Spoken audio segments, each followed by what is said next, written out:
好多姊妹話毛坯定制水好深，咁蓮姨今日就同你哋傾一下呢個問題。其實一般嘅毛坯如果有紋裂或者瑕疵嘅，我都會加工出嚟，因為經過專業嘅操作之後可以避瑕。另外就係有漲幅空間嘅，都可以直接做成成品，令手鐲嘅價值發揮到最大。如果係以毛坯嘅形式展示俾你嘅，都係我經過篩選之後先會攞出嚟嘅，就好似我前邊呢啲白底青手鐲坯咁。嗱，我手上呢個毛坯呢，夠晒種老，顏色夠晒辣啦，個白底真係雪雪白白，夠晒乾淨，一啲雜色都冇，對比強烈。雖然係毛坯，諗住拋光起貨之後，發光會更加耀眼，綠光會更加辣。如果係識睇毛坯，買毛坯確實係更加有性價比，但係姊妹們擔心都係正常噶。所以無論係買毛坯定係手鐲，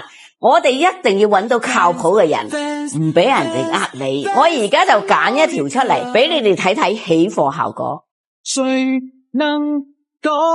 拋光後顏色更加鮮豔濃郁，綠得夠陽夠正，喺白光嘅襯托下，簡直係視覺嘅盛宴。呢種經典嘅雪白藍綠真係霸氣又保值。蓮姨呢度無論係成品手鐲定係毛坯都有。如果你哋對翡翠手鐲感興趣嘅，可以留個圈口俾蓮姨啦。